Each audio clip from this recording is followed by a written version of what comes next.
Since 1949, China has been ruled by one political party, the Communist Party. The party's leadership is enshrined in China's constitution, and it controls almost every facet of Chinese life.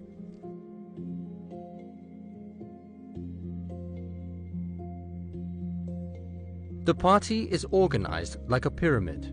At the grassroots are around 92 million members, about 6.6% of China's total population. Of these, about 2,300 are selected to be delegates at the National Congress of the Chinese Communist Party, which convenes once every 5 years. From within their ranks, the Congress delegates select about 380 to become members of the Central Committee. And members of that committee select the Politburo. The size of the Politburo varies with each leader. There are currently 25 members. A handful of these Politburo members are selected to serve on the Standing Committee, which again varies in size depending on who's in charge. Right now, there are 7 members. The most important member of the Standing Committee is the party's top leader, the General Secretary. Since 2012, that's been Xi Jinping. In theory, the party elects its leadership from the bottom up, but in practice, it's the other way around. The lineups of the Politburo and Standing Committee are actually determined through closed-door negotiations and sometimes behind-the-scenes power struggles.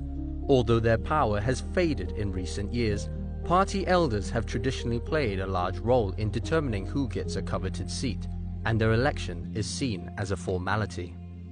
At the same time, the Politburo and Standing Committee ultimately decide who is selected to be on the Central Committee. The election of a delegate to the Party Congress is also considered a formality. The Communist Party cements its rule in China by controlling all aspects of the government. China's top legislature, the National People's Congress, or NPC, has nearly 3,000 seats. But the Communist Party holds about 2/3 of them. The other third are reserved for non-party members, including technical experts and members of 8 other much smaller political parties. But they don't serve as a political opposition. While they can offer diversity of opinion, the very existence of those smaller parties is based on the condition that they accept the Communist Party's leadership.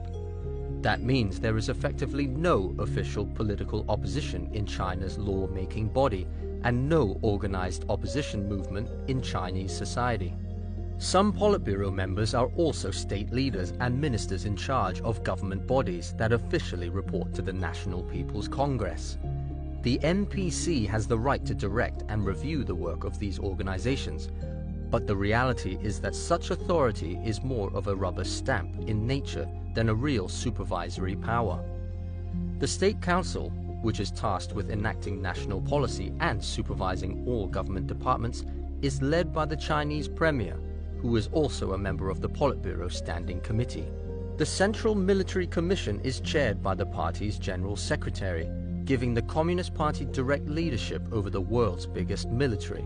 Like other branches of government, China's judiciary is confirmed by the NPC, but it's the party's Central Political and Legal Affairs Commission which supervises the courts, and that's chaired by a member of the Politburo.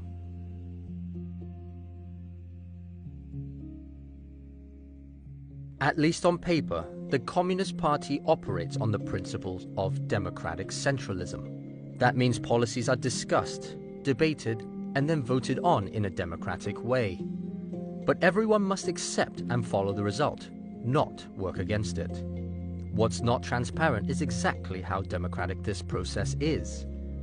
Discussions and debates on policies happen behind closed doors, and it's hard to say how much internal debate really takes place, or whether party members simply go along with initiatives from higher up the chain.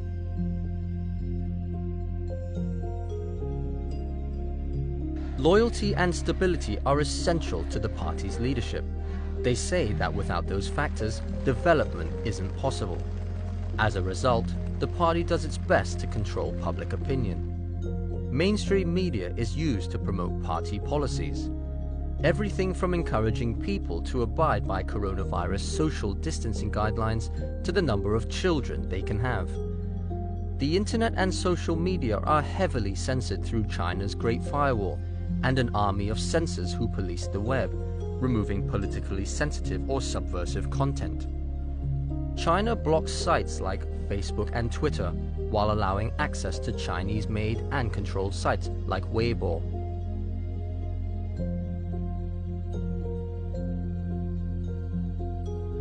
The most important thing to the party is loyalty, be it in politics, business, and even entertainment.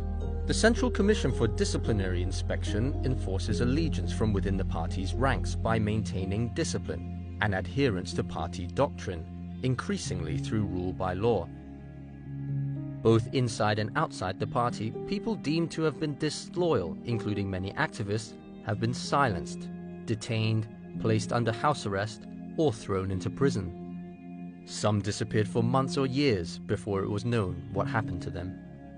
Critics highlight such persecution as violations of human rights, but the party insists that's not the case. It says these prosecutions are in line with Chinese law and that anyone who falls foul of the law will be punished. The party's leaders say progress that benefits the population takes precedence over individual liberties, and love for China equates to love for the Communist Party.